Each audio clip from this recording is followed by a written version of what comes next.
বান্দা, তোমার সম্পদ অর্জন নিষেধ নয়, লক্ষ লক্ষ টাকার চাকরি করা নিষেধ নয়, হাজার কোটি টাকার ব্যবসা করা নিষেধ নয়। এটা হচ্ছে তোমার জীবনের জন্য পানির মতন, এটা লাগবে। কিন্তু নিষেধ হচ্ছে তখনই তুমি যদি মহব্বত করে সেই সম্পদের মহব্বত ভিতরে ঢুকায় ফেললাম, মহব্বত করে সেই সম্পদের মহব্বত কেমন ভাবে ঢুকাইলা, তোমার সামনে নামাজের টাইম আসলো কিন্তু ব্যবসারে বাদ দিয়া আল্লাহর ডাকে সাড়া দিয়া মসজিদে যেতে পারলা না। আল্লাহ রাব্বুল আলামিন কোরআনুল কারীমের মধ্যে আরেক সূরার মধ্যে বলেন, আল্লাকুমুত তাকাসুর, বান্দারে এই দুনিয়ার সম্পদ অর্জনের নেশা তোমাকে ধ্বংস করে দিয়েছে। রমজান মাস ইবাদতের মাস। আমাদের দেশের হাজার হাজার ব্যবসায়ী নিয়ম তো ছিল দুনিয়ার ব্যবসা কমায় দেওয়া, ইবাদতের সিজন, ইবাদত বেশি করবে। কিন্তু আমরা তো তাকায় দেখি আমাদের সমাজের বাস্তবতা, ইবাদত বেশি করবে তো দূরের কথা, কোন রকম ফরজটা শুধু আদায় করে। আবার অনেক ব্যবসায়ী আছে ফরজ নামাজটাও ব্যবসার চাপে পড়ার সুযোগ পায় না। কথা বলুন ঠিক কিনা? ওয়াল আদিয়াতি দবহা, এখানে আমরা প্রথমে একটা বিষয় শুনিনি। আদিয়াতুন শব্দের অর্থ হচ্ছে ঘোড়া। ঘোড়া চিনেন না সবাই? এক সময় গ্রামে গঞ্জে খুব বেশি প্রচলিত ছিল, বোঝা টানার জন্য অথবা গাড়ি বানানোর জন্য, গাড়ি হিসাবে মালামাল বহন করার জন্য মানুষ ঘোড়া ব্যবহার করত। আর প্রাচীনতম দিনে ইসলামের গুরুত্বপূর্ণ যুদ্ধের কাজে ঘোড়া ব্যবহার হতো। আদিয়াতুন শব্দের অর্থ হচ্ছে ঘোড়া। তো আল্লাহ তাআলা বলতেছেন ওয়াল আদিয়াতি দবহা, 5 ধরনের ঘোড়ার কসম আল্লাহ করছেন। 1 নম্বর ওয়াল আদিয়াতি দবহা, ওই সমস্ত ঘোড়ার কসম যারা ঊর্ধ্ব শ্বাসে সামনের দিকে এগিয়ে চলে। 2 নম্বর ফাল মুরিয়াতি কদহা, ওই সমস্ত ঘোড়ার কসম যারা তাদের পায়ের আঘাতে আগুন বের করে ফেলে। 3 নম্বর ফাল মুগীরাতি সুবহা, যেই সমস্ত ঘোড়া সকাল বেলায় শত্রুর ঘাঁটিতে আঘাত করে। এরপরে আল্লাহ 4 নম্বরে বলেন ফাআসারনা বিহি নাকা, ওই সমস্ত ঘোড়ার কসম যারা বালু উড়িয়ে উড়িয়ে তারপরে চলে। 5 নম্বর, এই কসম করার পরে আল্লাহ বলছেন ফাওয়াসাতানা বিহি জামআ, যেই ঘোড়া শত্রু দলের মাঝখানে নির্ভয়ে ঢুকে পড়ে। এই 5 ধরনের ঘোড়ার কসম আল্লাহ করছেন। আমার ভাইরা, আল্লাহ রাব্বুল আলামিন এই 5 ধরনের ঘোড়ার কসম করার পরে যেই কথাটা বলতে চাচ্ছেন সেই কথাটা হচ্ছে ইন্নাল ইনসানা লিরাব্বিহি লাকানুদ।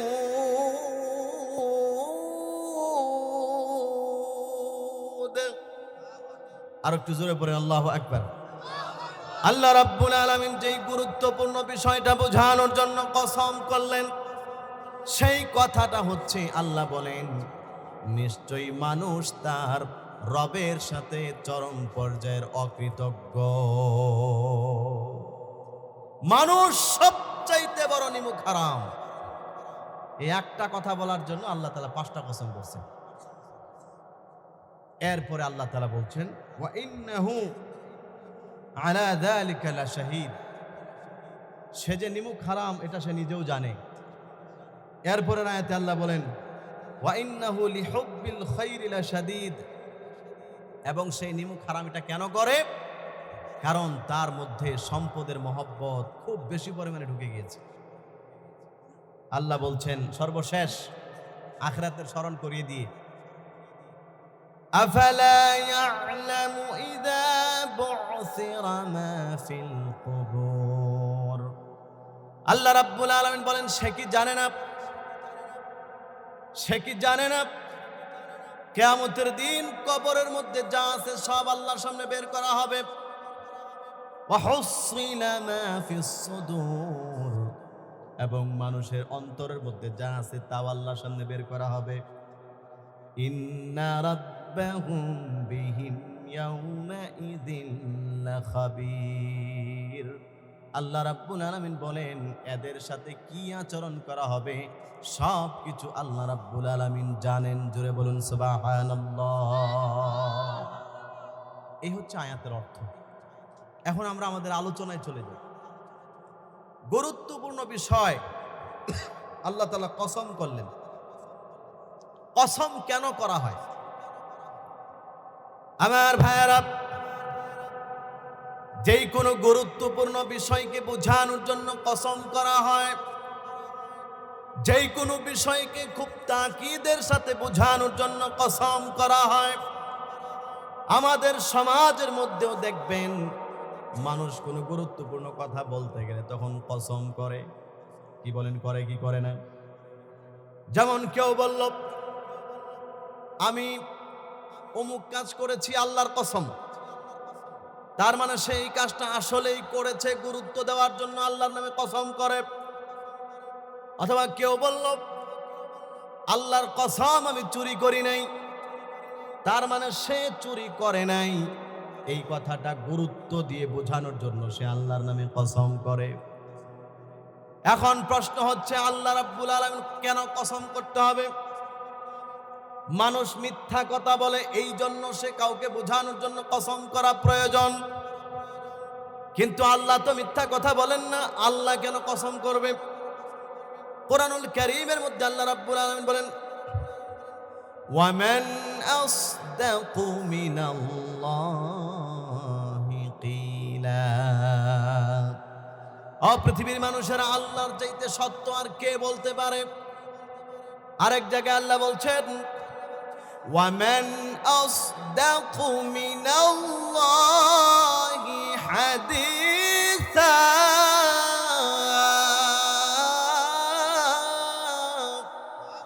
আল্লাহ রাব্বুল আলামিন বলেন আল্লাহর চাইতে সত্য কথা আর কেউ বলতে পারে না। কি বলেন, পারে? আল্লাহর কোনো কথা মিথ্যা আছে?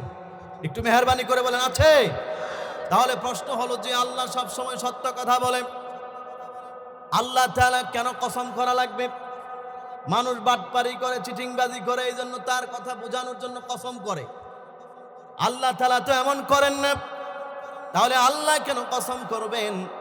মুফাসসিরিনে কেরামগণ লিখেছেন আল্লাহ তাআলা কসম করেছেন এর এক নাম্বার কারণ আল্লাহ তাআলা যেই বিষয়টাকে বোঝাইতে চাইতেছেন এই বিষয়টা অনেক গুরুত্বপূর্ণ, আর গুরুত্বপূর্ণ বিষয়টাকে বোঝানোর জন্য আল্লাহ রাব্বুল আলামিন কসম করেছে। বলুন সুবহানাল্লাহ।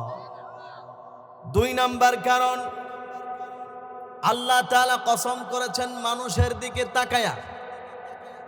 দুনিয়ার মানুষের সিস্টেম হচ্ছে কোনো বিষয় গুরুত্বপূর্ণ হলে, গুরুত্বপূর্ণ ইম্পর্টেন্ট কোনো বিষয় বোঝাতে হলে কসম করা লাগে। কসম করে বললে মানুষ সহজেই বিশ্বাস করে। আল্লাহ রাব্বুল আলামিন বলেন আমি জানি মানুষ, আমার তো কোনো সমস্যা নাই, কিন্তু তোমাদের অনেক সমস্যা আছে। আমি আল্লাহ মিথ্যা বলি না, কিন্তু মানুষ মনে করে মাঝে মধ্যে আল্লাহ মনে হয় মিথ্যা বলে। এরকম মানুষ জোরে কোন আছে না নাই? এই জন্য আল্লাহ বলেন আমি কসম করে বলছি ওয়াল আদিয়াতি দবহা। আল্লাহ বলেন ওই সমস্ত ঘোড়ার কসম, দবহা, যারা শ্বাস টান দিয়ে বুকের মধ্যে শক্তি জমা করে তারপরে সামনের দিকে দৌড় দেয়, এই ঘোড়ার কসম। দুই নাম্বার আল্লাহ রাব্বুল আলামিন বলেন ফাল মুরিয়াতি কদহা। ওই সমস্ত ঘোড়ার কসম যেই ঘোড়াগুলো জমিনে চলতে গিয়া, পাহাড়ে চলতে গিয়ে যখন সে দৌড় দেয় তার পায়ের খুরের আঘাতের মধ্যে পাথরের সাথে খুরের আঘাত লেগে সাথে সাথে ওই পাথর থেকে আগুন বের হয়ে যায়। বলুন সুবহানাল্লাহ। তিন নাম্বার আল্লাহ রাব্বুল আলামিন বলেন ফাল মুগীরাতি সুবহা। যেই ঘোড়াগুলো সকালবেলা শত্রুর বাড়িতে আঘাত করে সেই ঘোড়ার আমি কসম করলাম। এরপরে আল্লাহ বলেন ফাআসারনা বিহি নাকা। এবং যেই ঘোড়াগুলো চলতে গিয়ে তার খুরের আঘাতে ধুলো বালি বিচ্ছরিত করে তার কসম ফাওয়াসাতনা বিহি জামআ। এবং যেই ঘোড়াগুলো শত্রুর মাঝখানে ঢুকে পড়ে ওই ঘোড়াগুলোর কসম আমি করলাম। বলুন সুবহানাল্লাহ। এখন প্রশ্ন হচ্ছে, আল্লাহ তাআলা ঘোড়াগুলোর কসম করে কি বুঝাইলেন? আমার ভাইয়ারা গভীর মনোযোগ দিয়ে খেয়াল করেন। আল্লাহ রাব্বুল আলামিন বলেন, ঘোড়া যখন এমন একটা প্রাণীর নাম, যুদ্ধের জন্য ঘোড়াগুলোকে তৎকালীন সময় ব্যবহার করা হতো। এই পৃথিবীতে আল্লাহ তাআলার আশ্চর্য একটা প্রাণী ঘোড়া। ঘোড়ার মধ্যে এমন কিছু গুণ আছে, ঘোড়ার মধ্যে এমন কিছু বৈশিষ্ট্য আছে, যেই বৈশিষ্ট্যগুলো এই পৃথিবীর অনেক মানুষের মধ্যেও নাই। যেমন ঘোড়ার মধ্যে একটা গুণ হচ্ছে ঘোড়া তার মালিকের অনুসরণ করে। ঘোড়ার মধ্যে একটা গুণ হচ্ছে ঘোড়া কখনো শুয়ে শুয়ে ঘুমায় না। ঘোড়ার মধ্যে একটা গুণ হচ্ছে ঘোড়া কখনো তার চার পা মাটিতে ফেলে ঘুমায় না। এক নাম্বার, দাঁড়ায় দাঁড়ায় সবসময় ঘুমায়। দুই নাম্বার, ঘোড়া সবসময় তার একটা পা সবসময় উঁচু করে রাখে। তার মানে সে ঘোড়া তার মালিককে বুঝায় দেয়, ও আমার মালিক, আমি আপনার জন্য, আপনার কথা মানার জন্য এমন বেশি দেওয়ানা, এমন বেশি পাগল পারা, আপনি আমাকে ডাক দিলে আমার যেন ঘুম থেকে উঠা না লাগে, এই জন্য আমি শুয়া ঘুমাই না, দাঁড়ায়া থাকি। আপনি আমাকে ডাক দিলে আমার পা যেন জমিন থেকে উঠে তারপরে যেন দৌড় দিতে না হয়, এই জন্য সব সময় আমার চারটা পায়ের মধ্যে তিনটা মাটিতে রাখি, একটা সব সময় আমি সামনের দিকে আগায় রাখি, যেন আমার মালিক যখন আমাকে বলবে তুমি চলো, তখনই আমি আমার মালিকের কথা মানার জন্য জীবন বাজি রেখে সামনে চলি। বলুন সুবহানাল্লাহ। কেমন ঘোড়া সেগুলো? আল্লাহ বলেন, ওয়াল আদিয়াতি দাবহা, যারা চলতে চলতে মুখের মধ্যে ফেনা তুলে ফেলে। দুই নাম্বার, ওই ঘোড়াগুলো এমন ভাবে চলে, ফাল মুরিয়াতি কদহা, খুরের আঘাতে আগুন বের করে ফেলে। এটার ব্যাখ্যা হচ্ছে, মালিক যখন তার ঘোড়াটাকে লাঠি দিয়ে আঘাত করে অথবা চাবুক দিয়ে আঘাত করে, মালিক যখন তার ঘোড়াটাকে বলে ঘোড়া তুমি চলো, তখন মালিকের কথা মানার জন্য ঘোড়া এমন ভাবে চলে। শুধুমাত্র মাটিতে চলে বিষয়টা এমন নয়, বরং যখন এমন কোন জমিন আসে যেই জায়গার মধ্যে শুধু পাথর আর পাথর, যেই জায়গার মধ্যে চললে ঘোড়ার পা গুলো ফেটে যাওয়ার সম্ভাবনা আছে, যেই জায়গার মধ্যে চললে ঘোড়ার পা থেকে রক্ত ছিটকে বের হওয়ার সম্ভাবনা আছে, আল্লাহ রাব্বুল আলামিন বলেন ফাল মুরিয়াতি কদহা, ঘোড়া তার মালিকের এমন অনুসরণ করে, মালিক যখন ঘোড়ার লেগামে ধরে টান দেয়, ঘোড়া তার মালিকের কথা মানার জন্য প্রয়োজনে নিজের পা ফাটায় ফেলে, প্রয়োজনে মালিকের কথা মানতে গিয়ে এমন জোরে পাথরের উপরেও নিজের জীবনের রিস্ক নিয়ে সে দৌড় দেয়, তার পায়ের খুরের আঘাতে পাথর থেকে আগুন বের হয়ে যায়। বলুন সুবহানাল্লাহ। এমন জোরে দৌড় দেয় সে আগুন বের করে ফেলে। তার মানে আল্লাহ বুঝাইতে চাইতেছেন একটা ঘোড়া তার মালিকের অনুসরণ কি পরিমাণ করে। ঘোড়ার যখন লাগাম ধরে টান দেয় দে দৌড়, তখন ঘোড়া সামনে কি পাথর নাকি পাহাড় নাকি জঙ্গল এগুলো দেখে না, সে চিন্তা করে আমার মালিক আমার দৌড় দিতে বলছে, বাস দৌড় দিতে হবে। আল্লাহ কি বুঝাইতে চাইতেছেন ভালো করে খেয়াল করেন। আল্লাহ এটাই বুঝাইতে চাইতেছেন যে একজন ঘোড়া তার মালিকের কতটুকু অনুসরণ করে। পরের অংশে আল্লাহ তাআলা বলবেন, এবার মানুষ তুমি চিন্তা করো, তুমি কি পরিমাণ নিমুখ হারাম, তুমি আমার কতটুকু মানো। এই একটা কথা বলার জন্য আল্লাহ তাআলা ঘোড়ার উদাহরণ দিয়েছেন। আমার ভাইয়ারা, 3 নম্বর আল্লাহ বলেন ফাল মুগীরাতি সুবহা, যেই ঘোড়াগুলো সকালবেলা আঘাত করে। এটার ব্যাখ্যা হচ্ছে, ইসলামের শুরু জামানায় এমন নিয়ম ছিল, রাতের বেলায় কারো উপর আঘাত করা যাবে না। রাতের বেলায় আঘাত করা এটা কেমন একটা কাপুরুষতার লক্ষণ। এই জন্য কোন শত্রুর বাড়িতে, শত্রুর দেশে যখন তারা আক্রমণ করত সকালবেলায়, সকালবেলা আক্রমণ করলে কি সুবিধা? মুফাসসিরিনে কেরামগণ লিখেন, সকালবেলা শত্রু সবাই তখন গাফেল থাকে, সকালবেলা সবাই ঘুমায়া থাকে। যত বড় শক্তিশালী মানুষ হোক না কেন, রাত 3টা 4টার পরে আর নিজেকে নিয়ন্ত্রণ রাখতে পারে না।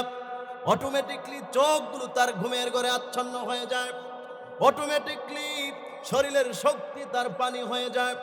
এই জন্য আমাদের দেশের মধ্যে খেয়াল করে দেখবেন, যত জায়গায় রোডে গাড়ি অ্যাক্সিডেন্ট হয়, ভয়াবহ অ্যাক্সিডেন্ট হয়, মানুষ অধিকাংশ মারা যায়। সেগুলো হচ্ছে শেষ রাতের অ্যাক্সিডেন্ট।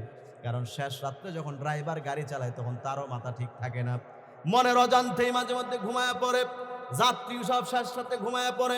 সেই জায়গার মধ্যে যদি কোনো কারণবশত গাড়ি যদি খাদের মধ্যে পড়ে যায়, অধিকাংশ মানুষ তখন মারা যায়, ঠিক কিনা বলেন? কারণ সেই সময় তার ঘুমের মধ্যে থাকে। 1টা 2টা পর্যন্ত আপনি ঘুম নিয়ন্ত্রণ করতে পারবেন, কিন্তু ফজরের আগে ঘুম নিয়ন্ত্রণ করতে পারবেন না।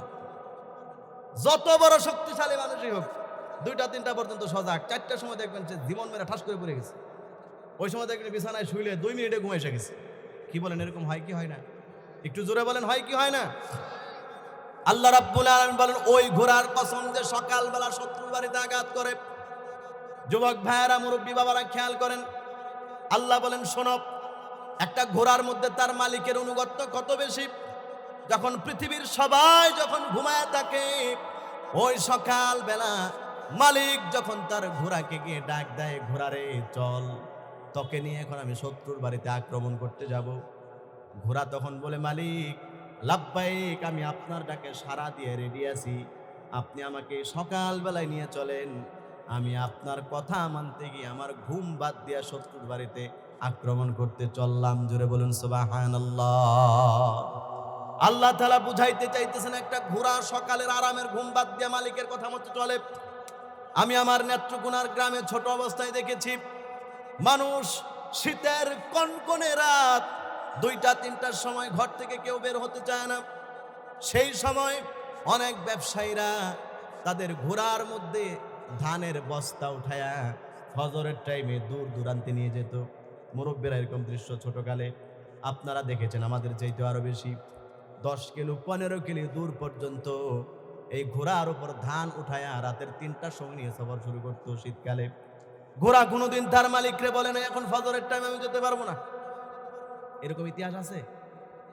গরু উল্টা পাল্টা করে, ছাগলে উল্টা পাল্টা করে, কিন্তু ঘোড়া কখনো উল্টা পাল্টা করে না। ঘোড়া সকালবেলা মালিক যদি বলে চলো, ঘোড়া বলে আমি রেডি। আল্লাহু আকবার বলেন। আল্লাহ তাআলা এই জন্য বলছেন, ফাল মুগীরাতি সুবহা, যেই ঘোড়া তার মালিকের কথা মানতে গিয়ে সকালবেলা সে নিজের জীবন বাজি রেখে বের হয়ে যায়, ওই ঘোড়ার কসম করে বলছি। 4 নাম্বার আল্লাহ রাব্বুল আলামিন বলেন, ফাআসারনা বিহি নাকা। আবার কিন্তু ঘোড়া সকালবেলায় ঝিমায় ঝিমায় চলে না, এমন ভাবে চলে যে তার খুরের আঘাতে বালু বের করে ফেলে। আমাদের দেশেও খেয়াল করে দেখবেন, রাতের বেলা সন্ধ্যার সময় রোডে ঘাটে বালু পাওয়া যায়। রাস্তার মধ্যে মাঝে মধ্যে ধুলাবালি উঠতে থাকে। ফজরের টাইমে রাস্তার মধ্যে ধুলাবালি উড়ে না, 2টা 3টার সময় ধুলাবালি উড়ে না, কারণ সেই সময় রোডের মধ্যে কিচ্ছু থাকে না। যত ধুলাবালি থাকে সবগুলো সুন্দর করে বসে যায়। আল্লাহ রাব্বুল আলামিন বলেন, ওই ফজরের টাইমে, ঘুমের টাইমে যখন মালিক তার ঘোড়ারে ডাক দেয়, ও ঘোড়া চল, আমার কোনো কাজে তোকে নিয়ে যাব, তখন সেই ঘোড়াটা এমন ভাবে চলে, এমন দ্রুত গতিতে চলে, পায়ের আঘাতে সে মাটি থেকে বালু বের করে ফেলে। জোরে বলুন সুবহানাল্লাহ।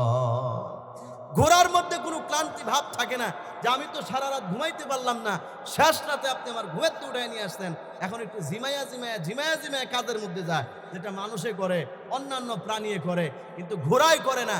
আল্লাহ বলেন, ফাওয়াসাতনা বিহি জামআ, ও পৃথিবীর মানুষেরা, ফাআসারনা বিহি নাকা, ওই ঘোড়াটা সকালবেলা এমনি চলে যে দ্রুত গতিতে চলতে গিয়া তার দায়িত্বটা সে এমন ভাবে পালন করে যে তার পায়ের আঘাতে ওই যেই জায়গায় কোনো ধুলাবালি নাই সেই জায়গায় ধুলাবালি বের করে ফেলে।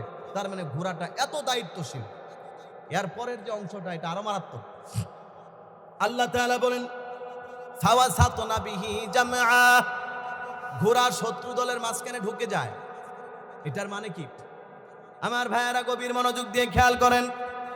তৎকালীন সময়ে যুদ্ধের অন্যতম মাধ্যম ছিল ঘোড়া।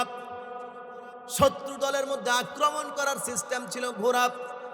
বর্তমানে এই আধুনিক জামানায় শত্রুকে টার্গেট করে মিসাইল মারে, রকেট থেকে হামলা করে, শত্রুকে টার্গেট করে কম্পিউটারের মাধ্যমে নিয়ন্ত্রণ করে গোলাবারুদ ছাড়ে।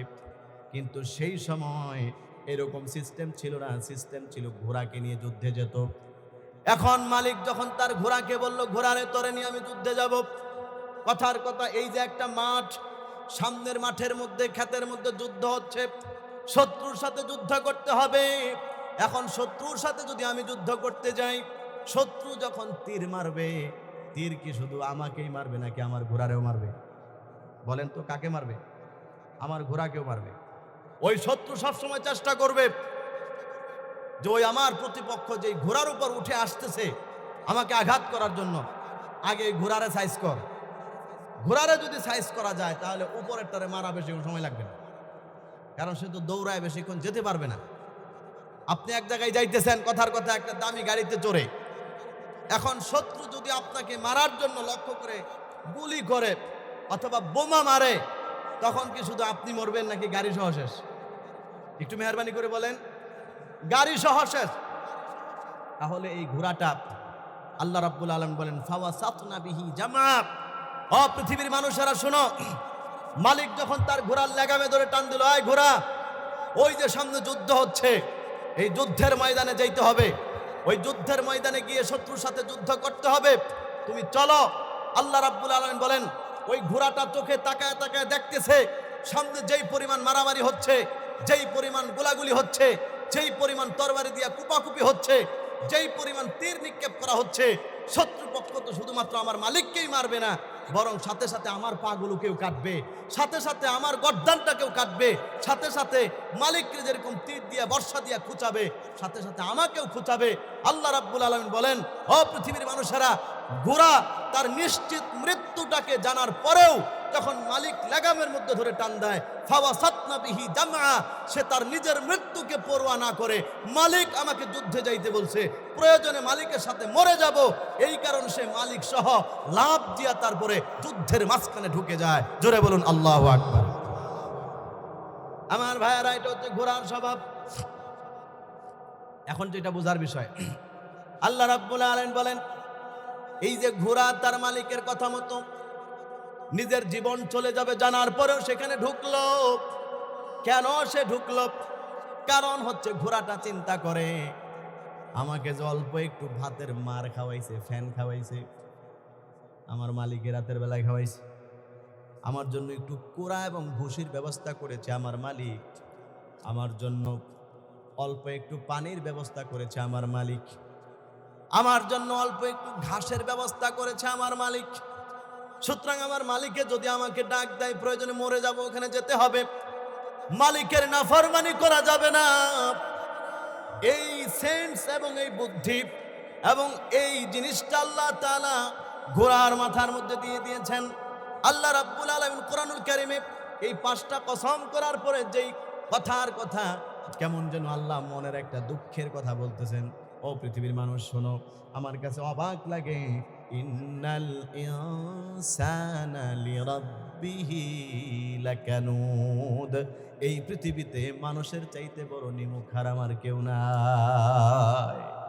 ও মানুষ, তুমি কি একটাবার চিন্তা করলে না, ঘোড়াটারে তার মালিক অল্প একটু ফ্যান খাওয়াইছে, অল্প একটু ভুসি, অল্প একটু ঘাস খাওয়াইছে, ওই ঘোড়াটাকে যখন মালিকে ডাক দিল, নিজের জীবন বাজি রেখে যুদ্ধের ময়দানে চলে গেল, ওই ঘোড়াটাকে যখন মালিকে লাগাম ধরে টান দিল, পাহাড়ের মধ্যে দৌড় দিয়া পাথরের মধ্যে খুরের বাড়ি লাগায়া আগুন বের করে ফেললো, ওই ঘোড়াটাকে যখন তার মালিকে ডাক দিল, সে জমিনের মধ্যে দৌড়াইয়া বালু বের করে ফেলছে। ওই ঘোড়াটাকে যখন তার মালিকে ডাক দিল, মালিকের অনুগত করতে গিয়া ওই ঘোড়াটা সকালবেলা শত্রুর বাড়িতে চলে গেছে। ও বান্দারে, তুমি আমক নিমুখ হারাম, আমি আল্লাহ তোরে কত মজার সুন্দর, কত আরামদায়ক বিছানায় তোরে ঘুম পাড়াইলাম। ও বান্দা, আমার ফেরেশতা দিয়া তোরে পাহারা দিলাম, তোর কানের ছিদ্রের মধ্যে যেন কোনো পোকা না ঢুকে। বান্দা, মশারের ছিদ্র দিয়া মশা ঢুকে যায়, তোর এত বড় নাকের ছিদ্র দিয়া একটা পোকা আজ পর্যন্ত কেন ঢুকলো না? পোকার দলেরা চিন্তা করলি না? আমি আল্লাহ হাজার হাজার ফেরেশতা তোর পিছনে লাগায়া আমি বান্দা তোরে এইভাবে নিরাপদে ফজর পর্যন্ত ঘুম পাড়াইলাম। ফজরের টাইমে আমার আল্লাহর পক্ষ থেকে মসজিদ থেকে আওয়াজ আসছে, আসসালাতু খায়রুম মিনান নাওম। ও বান্দা, ঘুমের চাইতে নামাজ ভালো।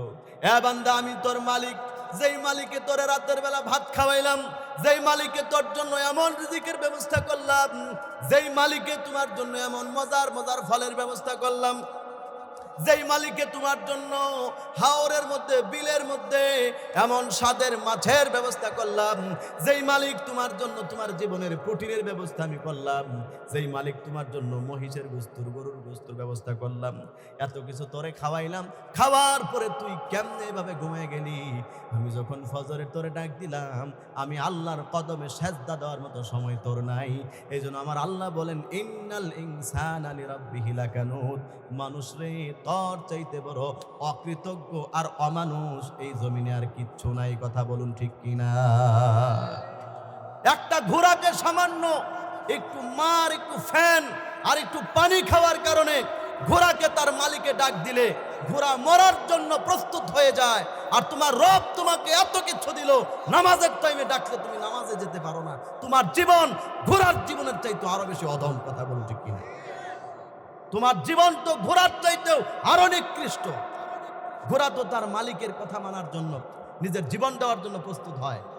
বান্দা, আমি তো তোর কাছে তোর জীবন চাই নাই, আমি তোর কাছে চাইছি তুই নামাজের টাইমে নামাজে আয়। আর তুই সেই সময় কানের মধ্যে হেডফোন লাগাইয়া মসজিদে এই দিকে, তুই যাস বাম দিকে। তার মানে বলেন তো, এই মানুষ আর ঘোড়ার জীবনের সাথে পার্থক্য আছে না নাই? জোরে বলেন, আছে না নাই? আমার ভাইয়ারা, এই জন্য আল্লাহ তাআলা এই ঘোড়ার কসম করছেন যে ঘোড়ার মধ্যে এমন কিছু ভালো বৈশিষ্ট্য আছে, একটু ফ্যান, একটু মার, একটু পানি খাওয়ার কারণে ঘোড়া তার মালিকের জন্য নিজের জীবন দিয়ে দিতে প্রস্তুত হয়। আর আমি তোমারে হাত দিলাম, পা দিলাম, হায়াত দিলাম, সংসার দিলাম, সন্তান দিলাম, ব্যবসা বাণিজ্য দিলাম, টাকা পয়সা দিলাম, সব দিলাম, বিনিময়ে যখন আমি মাঝে মধ্যে তোমার কাছে কিছু চাই তখন তুমি আমার দেও না। কি পরিমাণ অকৃতজ্ঞ তুমি, চিন্তা করো। আল্লাহ তাআলা বলছেন, ইন্নাল ইনসানা লিরাব্বিহি লাকানুদ, নিশ্চয়ই মানুষ তার রবের সাথে সবচেয়ে বেশি নাফরমানি করে, সবচেয়ে বেশি অকৃতজ্ঞ করে, যেটা একটা কুকুরেও করে না, যেটা একটা গরুও করে না, যেটা একটা ছাগলেও করে না, যেটা একটা ঘোড়াও করে না। কথা বলুন ঠিক কিনা? একটা কুকুর, এই পৃথিবীর নিকৃষ্টতম প্রাণীর মধ্যে দ্বিতীয় নাম্বার হচ্ছে কুকুর। ওই একটা কুকুরকে আপনি যদি রাতের বেলায় এক প্লেট ভাত খাওয়ায় দেন, ও যুবক ভাইয়েরা, আমার চাইতে ভালো আজ আপনারা জানবেন বাস্তব ঘটনা। ওই কুকুরটা সারা রাত না ঘুমাইয়া আপনার বাড়িতে পাহারা দেয়, কোনো চোর যেন আপনার বাড়িতে না আসে। কুকুরটা চিন্তা করে, আমার মালিক আমারে ভাত খাওয়াইছে, আমার ঘুমাইলে হবে না, নিজের আরামের ঘুমকে বাদ দিয়া মালিকের জন্য পাহারা দেয়। কুকুর কখনো বিশ্বাসঘাতকতা করে না, কুকুর কখনো তার নিজের জীবন চলে যায় তারপরে মালিকরে কষ্ট দেয় না। কুকুর তার মালিক চিনে। কিন্তু আমাদের মধ্যে এমন যুবক আছে, এমন মানুষ আছে, এখনো পর্যন্ত সে তার মালিক আল্লাহকে চিনে না, এখনো পর্যন্ত সে চিনে না। তাহলে একটু হিসাব মিলায় দেখি আমরা, এই রকম মাইন্ড এবং এই রকম চিন্তা চেতনা যাদের আছে, একটু মিলায় দেখি, আমি কি আশরাফুল মাখলুকাত, এই পৃথিবীর সর্বশ্রেষ্ঠ জাতি, আল্লাহ তাআলার সৃষ্টির মধ্যে সর্বশ্রেষ্ঠ সৃষ্টি মানুষ, আসলে কি আমি মানুষ হইতে পারছি? নাকি আমার জীবনের চাইতে এই কুত্তার জীবন হিসাব করলে আরো ভালো? কেউ রাগ করেন না, মেহেরবানি করে, রাগ করলে মাফ করে দিন। আমি বোঝার সুবিধার্থে বলছি, এরকম মানুষ সমাজের মধ্যে বলেন তো আছে না নাই? মানুষ মানুষের সাথে বিশ্বাসঘাতকতা করে, মানুষ তার রব আল্লাহর সাথে প্রতিনিয়ত বিশ্বাসঘাতকতা করে, মানুষ প্রতিনিয়ত আল্লাহর নাফরমানিতে লিপ্ত হয়। কিন্তু আল্লাহ তাআলার একটা নিকৃষ্টতম প্রাণী কুকুর, তার মালিকে তারে একটু ভাত খাওয়াইলে, একটু ফ্যান খাওয়াইলে তার মালিকের সাথে জীবনে কোনোদিন গাদ্দারি করে না। মালিক যদি কুকুরকে লাঠিও মারে, মালিক কখনো তার কুকুর কখনোই তার মালিককে কামড় দেয় না, বরং সে তার মালিককে দেখলে ল্যাজটা নোয়া দিয়া কুকুর তার মালিকের সামনে গিয়া আনুগত করে, তার মালিককে যে সে মানে, ল্যাজ লড়ায় লড়ায় এটা বুঝায়া যায়। কিন্তু আল্লাহ রাব্বুল আলামিন বলেন, এই পৃথিবী ইন্নাল ইনসানা লিরাব্বিহি লাকানুদ, একমাত্র মানুষ হচ্ছে এমন অকৃতজ্ঞ, মানুষ হচ্ছে এমন নিমুখ হারাম, যাদের জন্য আমি আল্লাহ সব দিলাম, কিন্তু এগুলো করার পরেও মানুষ আমার সাথে প্রতিনিয়ত নাফরমানি করে। এত কিছু দেওয়ার পরেও প্রতিনিয়ত মানুষ আমি আল্লাহকে কষ্ট দেয়। আমার ভাইয়েরা, একটা গরুকে আমি আপনি জবাই করতে পারতাম না, একটা গরুকে আমি আপনি ধরে শোয়াইতে পারতাম না। একটা গরুর মধ্যে মানুষের চাইতে কয়েক গুণ বেশি শক্তি আছে। আল্লাহ রাব্বুল আলামিন ওই গরুটাকে বলে দেয়, ও গরু, তুই জবাইয়ের জন্য রেডি হয়ে যা, আমার বান্দারা নিয়ত করেছে তোকে খাবে। আমার বান্দারা নিয়ত করেছে তোকে জবাই করে তোর গোশতগুলো মজা করে করে খাবে। আল্লাহ রাব্বুল আলামিন বলেন, বান্দারে তোর জন্য আমার এই শক্তিশালী প্রাণীটাকে অনুগত বানায় দিলাম। গরুটাকে তোরা এমনি জবাই করে খেলি, রাতের বেলায় এত গরুর মজার করে গরুর গোশত দিয়ে কত নানান রকমের খাবার বানায় খাইলি, কিন্তু খাওয়ার পরে শুকরিয়া স্বরূপ ফজরের টাইমে আমি আল্লাহ যখন তোরে ডাক দিলাম, হাইয়া আলাস সালাহ, নামাজের দিকে আসো, আসসালাতু খায়রুম মিনান নাওম, ঘুমের চাইতে নামাজ ভালো, বান্দারে নামাজের দিকে আয়। বরং তুই তো আমার গিয়া 2টা সেজদা দিলি না, বরং ওই গরুটা খাওয়ার পরে শরীরের মধ্যে শক্তি জমা করে ওই শক্তি দিয়া তুই আমার আল্লাহর বিরোধিতায় লিপ্ত হয়েছ। কথা বলুন ঠিক কিনা? কি জবাব দিব আমরা তখন আল্লাহ তাআলার কাছে? একটা গরুর বাছুর, সে তার নিজের দুধ পর্যন্ত ছেড়ে দিচ্ছে। সে যদি জোর করে খেতে চাইতো দুধ, আমি আপনি দহন করার শক্তি এই পৃথিবীর কারো বাবার বেটার নাই। কথাগুলো মনোযোগ দিয়ে শুনেন, বোঝার চেষ্টা করেন। ওই গরুটা পর্যন্ত তার নিজের দুধ না, নিজের বাচ্চাকে না খাওয়া, ওই বাচ্চাটা পর্যন্ত না খেয়ে রেখে দেয়। আল্লাহ রাব্বুল আলামিন অবুঝ পানিটাকে বুঝ দিয়ে দেয় যে আমার বান্দারা খাইতে চাইতেছে তোর দুধ, আমার বান্দার শরীরের অসংখ্য পুষ্টি হবে তোর দুধ খেয়ে, আমার বান্দার মেধা বিকশিত হবে তোর দুধ খেয়ে, আমার বান্দার শরীরের মধ্যে শক্তি আসবে তোর দুধ খেয়ে। এই গরুর বাছুর, তুই একটু কষ্ট কর, তোর দুধ খাওয়ার দরকার নাই। আল্লাহর হুকুম মানতে গিয়ে সেই গরুর বাছুরে দুধ না খায়া দুধগুলো দিয়া দিল, আর সেই দুধ খায়া মেধা বিকশিত করে, সেই মেধা দিয়া লেখাপড়া করে ওই নাফরমান আল্লাহর বিরুদ্ধে কলম ধরে, আল্লাহর নবীর বিরুদ্ধে কলম ধরে, এমনকি আল্লাহর কোরআনের বিরুদ্ধে পর্যন্ত কলম ধরে, এমন অমানুষও আমাদের দেশের মধ্যে আছে। কথা কোনটি কিনা? তাহলে চিন্তা করেন, এই মানুষের জীবন আর কুকুরের জীবনের মধ্যে আপনারাই বলেন কোনো পার্থক্য আছে? নেই। আল্লাহ তাআলা এই কথাটাই বুঝাইতে চাইছেন, ইন্নাল ইনসানা লিরাব্বিহি লাকানুদ, মানুষ হচ্ছে তার রবের সাথে কানুদ করে। লাকানুদুন শব্দ, কানুদ কাকে বলে? কানুদ শব্দের ব্যাখ্যা করছেন মুফাসসিরিনে কেরাম, আল্লাহ তাআলা যেই জিনিস পছন্দ করে না সেগুলোকে করা, এটার নাম হচ্ছে কানুদুন। আপনাদেরকে আমি জানতে চাই, বলেন তো আল্লাহ কি সুদ খাইতে পছন্দ করে? আল্লাহ তাআলা কি ঘুষ খাইতে পছন্দ করে? এখন মানুষ সুদ খায় কিনা? আল্লাহ রাব্বুল আলামিন বলেন, মানুষরে আমি আল্লাহ তাআলা তোকে নিয়ামত দিলাম, টাকা পয়সা। আল্লাহ তাআলার নিয়ামত টাকা পয়সা আল্লাহ সবাইকে দেয় না। আল্লাহ তাআলা মানুষকে টাকা না দিয়াও মাঝে মধ্যে পরীক্ষা করে, আবার টাকা পয়সার দিয়াও মানুষকে পরীক্ষা করে।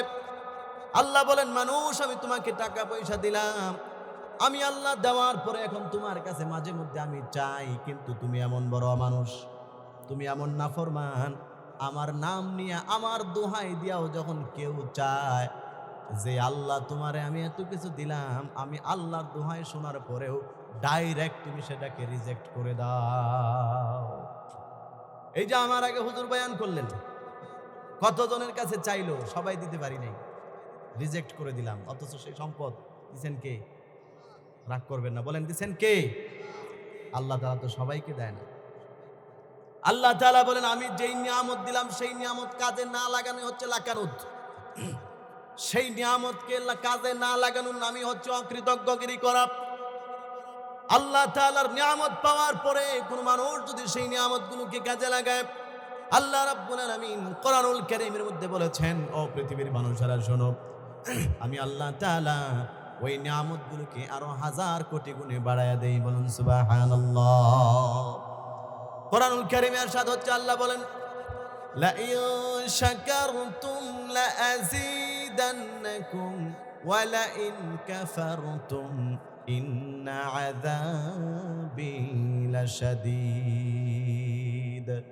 আল্লাহ বলেন, যদি তোমরা নিয়ামত পাওয়ার পরে নিয়ামতের শুকর আদায় করো, আমি আল্লাহ তাআলা অনেক গুণে সেই নিয়ামতগুলোকে বাড়ায়া দিব। বলেন সুবহানাল্লাহ। আল্লাহ বলেন, ওয়া ইন কাফারতুম, আর যদি নিয়ামত পাওয়ার পরে সেই নিয়ামতের নাশুকরিয়া যদি তুমি বান্দা করো, আল্লাহ রাব্বুল আলামিন বলেন, আমি তোমার থেকে প্রথম কাজ হচ্ছে নিয়ামতটা ছিনায়া নিব।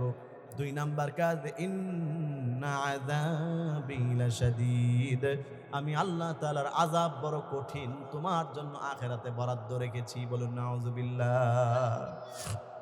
আমার ভাইয়েরা, বাস্তব ঘটনা কিতাবের মধ্যে লিখেছেন আল্লামা আশরাফ আলী থানভী রহমাতুল্লাহি আলাইহি।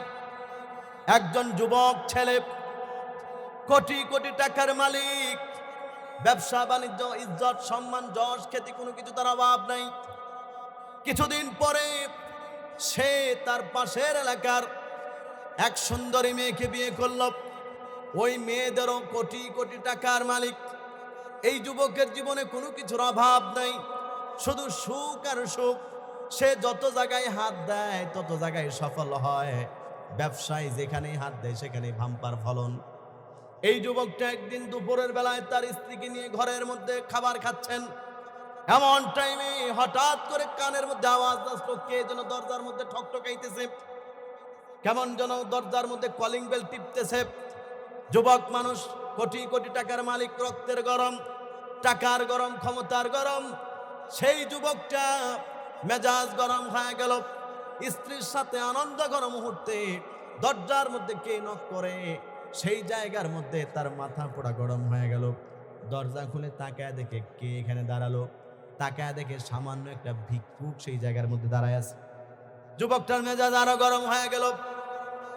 এমন টাইমে যদি আমার কাছে কোটিপতি আসতো, তাকেই তো আমি পাত্তা দেই না। এর মধ্যে আসছে 2 টাকার ফকির। এই ফকিরটাকে থাপ্পড় দিয়ে অপমান করে তাড়ায় দিছে। নাউজুবিল্লাহ বলেন। আমার ভাইয়েরা, আল্লাহ রাব্বুল আলামিন কোরআনুল কারীমের মধ্যে বলেছেন, ও পৃথিবীর মানুষ, তোমাকে আমি যে নিয়ামত দিয়েছি, নিয়ামত যথাযথ কাজে না লাগানো, এটার নামই হচ্ছে অকৃতজ্ঞ। আমি তোমাকে সম্পদ দিয়েছি, ওই ফকির তোমার কাছে গিয়েছে, যখন কিছু চেয়েছে, উচিত ছিল তুমি তাকে কিছু দিয়ে দেওয়া। যদি দিতে না পারো, ভালো ব্যবহার করে তাকে তাড়ায় দিতাম। কিন্তু অপমান করার অধিকার আমি আল্লাহ পৃথিবীর কাউকে দেই নাই।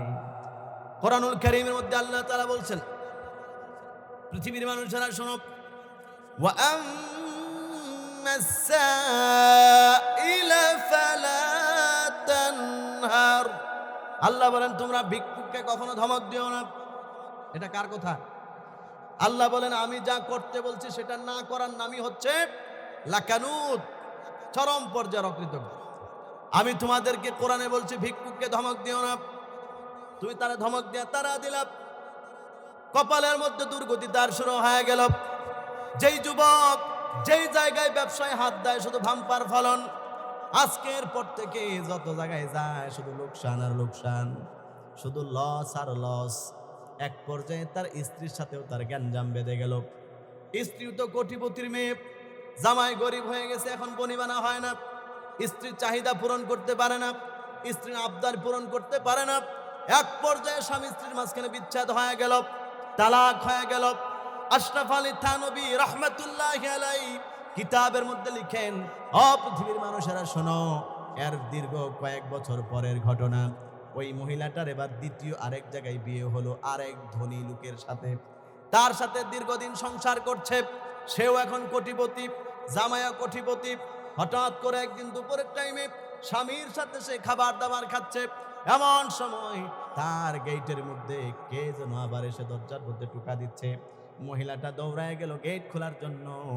গেট খুলে যাওয়ার পরে ওই জায়গার মধ্যে এমন একটা দৃশ্য দেখছে, যেই দৃশ্যটা দেখার পরে সে হতভম্ব হয়ে গেল। কান্না করতে করতে ঘরের মধ্যে আসলো। ওনার স্বামী খাবার খাচ্ছেন। জিজ্ঞেস করলো, কি ব্যাপার প্রিয়তমা স্ত্রী, তুমি কেন কান্না করো? স্ত্রী বলছে, ও স্বামী আমার, এমন একটা দৃশ্য আমি দেখেছি, যে দৃশ্যর বর্ণনা আমি দিতে পারবো না। আমার শরীর, হাত পা সবকিছু কেমন অবশ হয়ে আসছে। এমন একটা দৃশ্য দেখেছি, যেই দৃশ্য দেখার পরে নিজেকে আর নিয়ন্ত্রণ করতে পারতেছি না। জিজ্ঞেস করলো, সবাই তুমি কি দেখেছো বলো? তখন সে বলল, আমার একটা ঘটনার কথা মনে পড়ে গিয়েছে। আজ থেকে বহু বছর আগে আমার সাবেক স্বামী, কোটি কোটি টাকার মালিক, দুইজনে মিলে দুপুরের সময় এইরকম তুমি আমি এখন যেরকম খাবার খাই, এইরকম খাবার খাচ্ছিলাম। হঠাৎ করে একজন ভিক্ষুক এসে ভিক্ষা চেয়েছিল। আমার স্বামী, কোটিপতি স্বামী, তার গালের মধ্যে থাপ্পড় দিয়ে অপমান করে তাকে বের করে দিয়েছিল। আমার সেই স্বামীর অধপতন, ব্যবসায় লস থাকার কারণে তার সাথে আমার বিচ্ছেদ হয়েছে, ডিভোর্স হয়েছে।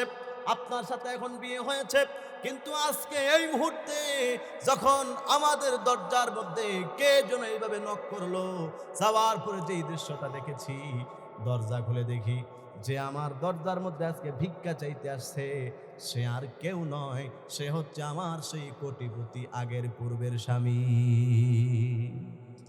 সেই স্বামীটা এখন আসছে আমার দরজার মধ্যে ভিক্ষা করতে। দৃশ্যটা দেখে আমি হতভম্ব হয়ে গেলাম।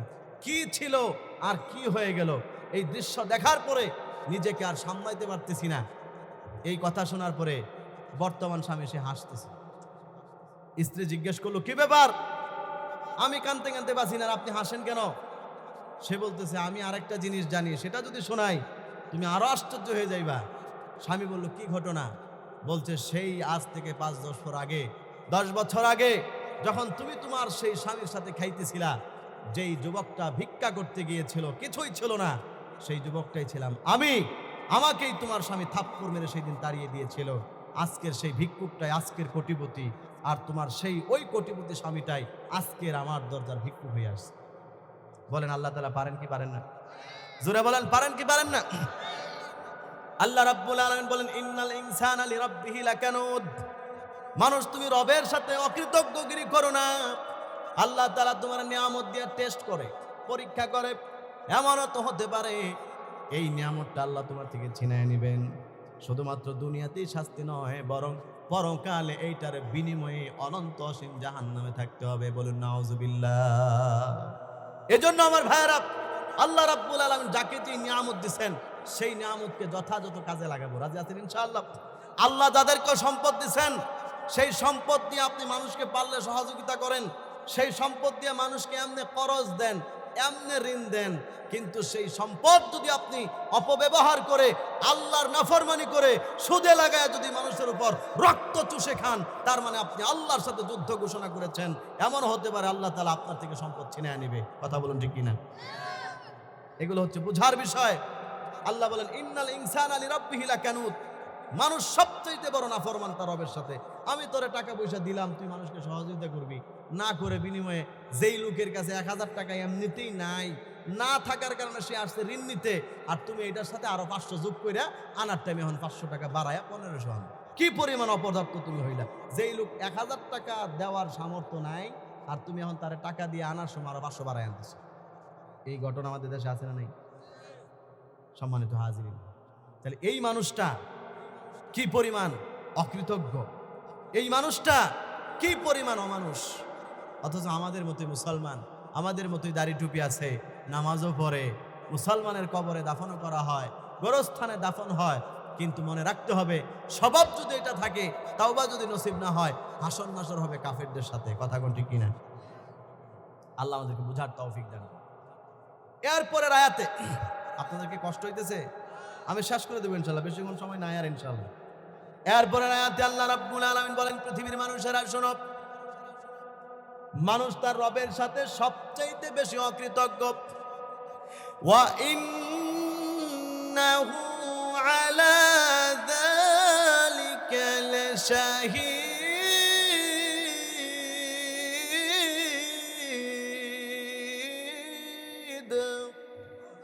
আল্লাহু আকবার বলেন।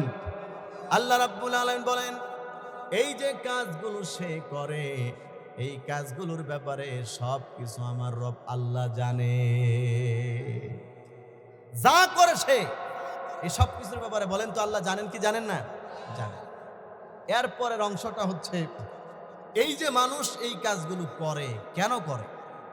আমার ভাইয়েরা, মানুষ তার রবের বিধান মানে না। আল্লাহ নামাজ পড়ার জন্য বলছেন, সে পড়ে না। আল্লাহ তাআলা সুদ ছেড়ে দেওয়ার জন্য বলেছেন, সে ছাড়ে না। আল্লাহ তাআলা ঘুষ বাদ দেওয়ার জন্য বলেছেন, সে বাদ দেয় না। এই কাজগুলো সে কেন করে? কারণটা কি? কারণ তো একটা আছে, ঠিক কিনা বলেন? আমাদের সমাজে কেউ আওয়ামী লীগ করে, কেউ বিএনপি করে।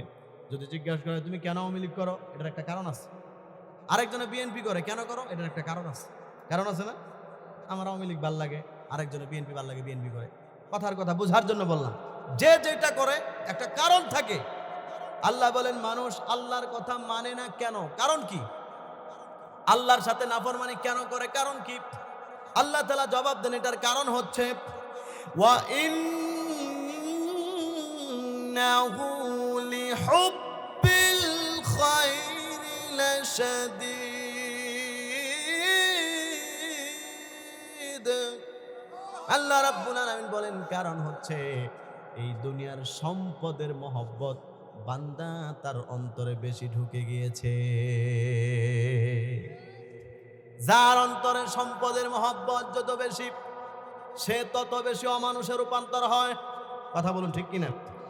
যেই ডাক্তারের অন্তরে সম্পদের মহব্বত বেশি, ওই ডাক্তার রোগীর সেবার চাইতে তার টাকা কামানোর ধান্দারে বেশি প্রাধান্য দেয়। এই জন্য আমাদের সমাজে বহুত এমন ঘটনা আছে, ডাক্তার চেম্বারের নাম দিয়েছে মানুষের সেবা করে, এই সেবামূলক কাজটা করে সে আল্লাহর জান্নাতের মেহমান হতে পারত, কিন্তু দেখা যায় ধনী মানুষকে চিকিৎসা করছে, একজন গরিব মানুষ পেটের ব্যথায়, একজন গরিব মহিলা পেটের ব্যথায় বাচ্চা হবে, মুরগির বাচ্চার মতো হাসপাতালের সামনে লাফালাফি করতেছে, শুধুমাত্র 2000 টাকা দিতে পারে নাই, ওই ডাক্তার সেই মহিলার চিকিৎসা করে নাই। এরকম জোরে বলুন ঘটনা আছে না না? আল্লাহ বলেন ওয়া ইন্নাহু লিহুব্বিল খাইরি লাশাদীদ। মানুষ সম্পদের মহব্বতকে দিলের মধ্যে প্রাধান্য দিয়ে ফেলছে। সম্পদের মহব্বতকে কেউ যখন প্রাধান্য দিয়ে দেয়, তখন তার মধ্যে আর মনুষ্যত্ব বাকি থাকে না, তখন সে যা ইচ্ছা তাই করতে পারে। এই যে মানুষ এই আকাম কুকামগুলো করে, মানুষ তার রবকে এত কষ্ট দেয়, এর একমাত্র কারণ তার অন্তরে সম্পদের মহব্বত বেশি। আমাদের সমাজে বিচার আচার ঠিক মতো হয় না, যেই লোক সঠিক বিচার পাওয়ার দরকার সে পায় না, আর যেই লোক নির্দোষ সেই লোকে জেলখানার মধ্যে বসে আছে বছরের পর বছর। এরকম ঘটনা আছে না নাই? কেন? ওই টাকার খেলামেলা। টাকা দিয়ে বিচারক, উকিল, সাক্ষী সব কিছু এখন কিনা যায়, পরিবর্তন করা যায়, দোষী মানুষকে নির্দোষ সাব্যস্ত করা যায়, নির্দোষ মানুষকে দোষী বানিয়ে ফেলা যায়। কথা কোন ঠিক কিনা?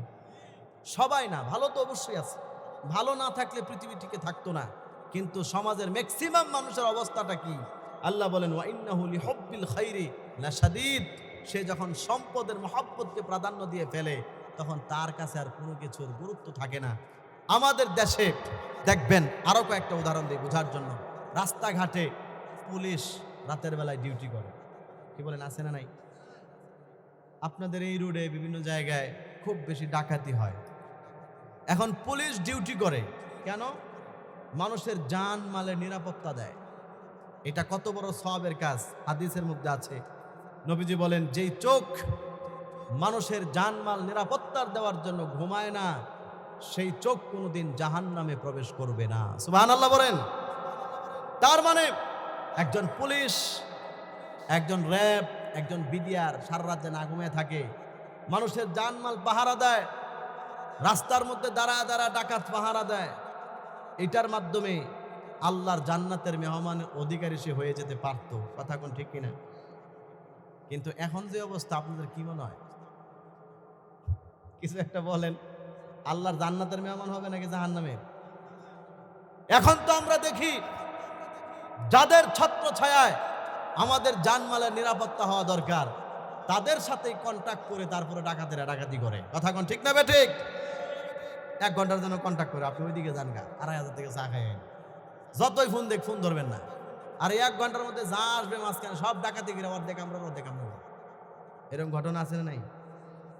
এখন প্রশ্ন হচ্ছে এই কাজগুলো সে কেন করে? কারণ হচ্ছে ওয়া ইন্নাহু লিহুব্বিল খাইরি লাশাদীদ। সে তার অন্তরে সম্পদের মহব্বতকে প্রাধান্য দিয়ে ফেলেছে। জনগণের জানের নিরাপত্তা, জনগণের মালের নিরাপত্তা, আল্লাহ বিনিময়ে জান্নাত দিবে, ওই চিন্তাটা তার মাথায় নাই। তার চিন্তা হচ্ছে যদি 1 লাখ টাকা ডাকাতি করতে পারে, আমি 50,000 টাকা ভাগে পাবো। ওই টাকার মহব্বত যখন ঢুকে গেছে, পাবলিকের তখন চাইতে 12টা বাজুক, ওই চিন্তা তার নাই। এখন শুধু তার টাকা কামানোর চিন্তা। কথা বলুন ঠিক না বেঠিক? সম্মানিত হাজির, অসংখ্য ফার্মেসিগুলোতে, অসংখ্য ক্লিনিকে একজন মা একটু চেষ্টা করলেই তারা নর্মাল ডেলিভারি করতে পারত। নর্মাল ডেলিভারি করলে টাকা পাইব 2000, কিন্তু সিজার করলে টাকা পাইব 10,000। শুধুমাত্র এই 8,000 টাকার জন্য একজন জলজন্ত মানুষের পেটটাকে ছুরি দিয়ে তারা কেটে ফেলে এই বাচ্চাটাকে বের করার জন্য। অথচ একটু চেষ্টা করলেই নর্মাল ডেলিভারি সম্ভব ছিল, করে না। কারণ হচ্ছে টাকাটা পাবে না, আর সিজারটা করলে 8,000 টাকা খারাপ। আল্লাহ বলেন ওয়া ইন্নাহু লিহুব্বিল খাইরি লাশাদীদ। মানুষের অন্তরে যখন টাকার মহব্বতকে প্রাধান্য দিয়ে ফেলে, তখন সে শুধু নিজেরটাই দেখে, কার কি ক্ষতি হলো, কার কি সমস্যা হলো, এইগুলো দেখার টাইম আর তার থাকে না। এই সমস্যাগুলো বলেন তো আমাদের সমাজে আছে না নাই? আমি তো শুধুমাত্র 2-3টার উদাহরণ দিলাম, এরকম হাজার হাজার উদাহরণ আমাদের সমাজের প্রতিটা সেক্টরের মধ্যে আছে।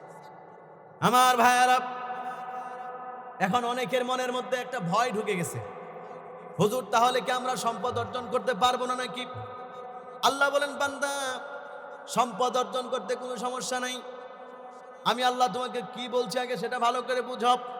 আমি আল্লাহ বলছি, ওয়া ইন্নাহু লিহুব্বিল খাইরি লাশাদীদ। মানুষ যখন সম্পদের মহব্বতকে অন্তরে প্রাধান্য দিয়া ফেলে, তখন সেই মানুষটা মানুষ থাকে না, অমানুষে রূপান্তর হয়। কিন্তু মানুষ যখন আল্লাহর হুকুমকে প্রাধান্য দিয়া দিয়া সম্পদ অর্জন করে, তখন সেই সম্পদ তাকে আল্লাহর জান্নাতের মেহমান বানাবে। ওই ব্যবসায়ী তখন আল্লাহর জান্নাতি হয়ে যাবে। যেই ব্যবসায়ী কোটি কোটি টাকার ব্যবসা করে কিন্তু নামাজের টাইম হলে নামাজ বাদ দেয় না, যেই ব্যবসায়ী কোটি কোটি টাকার ব্যবসা করে বছরে একবার যাকাত ফরজ হলে যাকাত দিতে কখনোই গরিমসি করে না, যেই ব্যবসায়ী লক্ষ কোটি টাকার ব্যবসা করে মাহফিলের জন্য তার কাছে চাওয়া হলে কম বেশ কিছু হলেও দেয়, ফিরায় দেয় না, মসজিদের জন্য চাওয়া হলে দেয়, ফিরায় দেয় না, বরং সে ব্যবসা করে টাকা অর্জন করে ওই টাকা দিয়ে এলাকার এতিম, অসহায়, বিধবা, গরিব মানুষকে সহযোগিতা করে। আল্লাহ বলেন ওই সম্পদ ওই বান্দাটাকে আল্লাহর জান্নাতে নিয়ে যাবে। তাহলে বোঝা গেল সম্পদ অর্জন করা নিষেধ না, নিষেধ হচ্ছে সম্পদের মহব্বতকে ভিতরে ঢুকায় ফেলা। আমার ভাইয়ারা, কিতাবের মধ্যে উদাহরণ দেওয়া হয়েছে, পৃথিবীর মানুষ শোনো, নৌকা কখনো সমান জমিনের উপর চলতে পারে না। নৌকা চলার জন্য পানি প্রয়োজন, পানি ছাড়া কোনোদিন নৌকা চলে না। কিন্তু একটা শর্ত হচ্ছে, পানি সব সময় নৌকার তলার নিচে থাকতে হবে। কোনো অবস্থাতেই মহব্বত করে পানিটাকে নৌকার পেটের ভিতরে ঢুকানো যাবে না। যদি কোনো মানুষ মনে করে পানি ছাড়া যেহেতু নৌকা চলে না, সুতরাং ড্রিল মেশিন দিয়ে ছিদ্র করে পানির নৌকার ভিতরে ঢুকায় ফেলি, আপনারা বলেন সেই নৌকা কি পানির উপর ভেসে থাকবে? বরং ওই নৌকা তো মরবেই, নৌকা তো ডুববেই, সাথে সাথে নৌকার মধ্যে যারা যারা ছিল তারা সহ ডুবে মারা যাবে, ঠিক কিনা? আল্লাহ রাব্বুল আলামিন বলেন, বান্দা তোমার সম্পদ অর্জন নিষেধ নয়, লক্ষ লক্ষ টাকার চাকরি করা নিষেধ নয়, হাজার কোটি টাকার ব্যবসা করা নিষেধ নয়, এটা হচ্ছে তোমার জীবনের জন্য পানির মতন, এটা লাগবে। কিন্তু নিষেধ হচ্ছে তখনই তুমি যদি মহব্বত করে সেই সম্পদের মহব্বত ভিতরে ঢুকায় ফেললাম, মহব্বত করে সেই সম্পদের মহব্বত কেমন ভাবে ঢুকাইলা, তোমার সামনে নামাজের টাইম আসলো কিন্তু ব্যবসারে বাদ দিয়া আল্লাহর ডাকে সাড়া দিয়া মসজিদে যেতে পারলা না। আল্লাহ রাব্বুল আলামিন কোরআনুল কারীমের মধ্যে আরেক সূরার মধ্যে বলেন, আল্লাকুমুত তাকাসুর, বান্দারে এই দুনিয়ার সম্পদ অর্জনের নেশা তোমাকে ধ্বংস করে দিয়েছে। রমজান মাস ইবাদতের মাস, আমাদের দেশের হাজার হাজার ব্যবসায়ী নিয়ম তো ছিল দুনিয়ার ব্যবসা কমায় দেওয়া, ইবাদতের সিজন, ইবাদত বেশি করবে।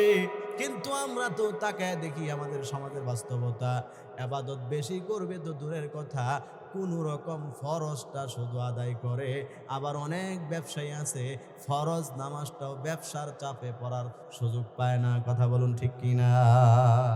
সুতরাং যেই ব্যবসায়ী তার ব্যবসা করতে গিয়ে নামাজ পড়তে পারলো না, যেই ব্যবসায়ী তার ব্যবসার চাপে পড়ে খতমে তারাবিতে গেল না, যেই ব্যবসায়ী তার ব্যবসার চাপে পড়া তারাবির নামাজ বাদ দিয়া দিছে, রমজান মাসে তাসবিহ তাহলিল পড়া বাদ দিয়া দিছে, আল্লাহ বলেন ওই ব্যবসা তারে জাহান্নামে নিয়ে গেল।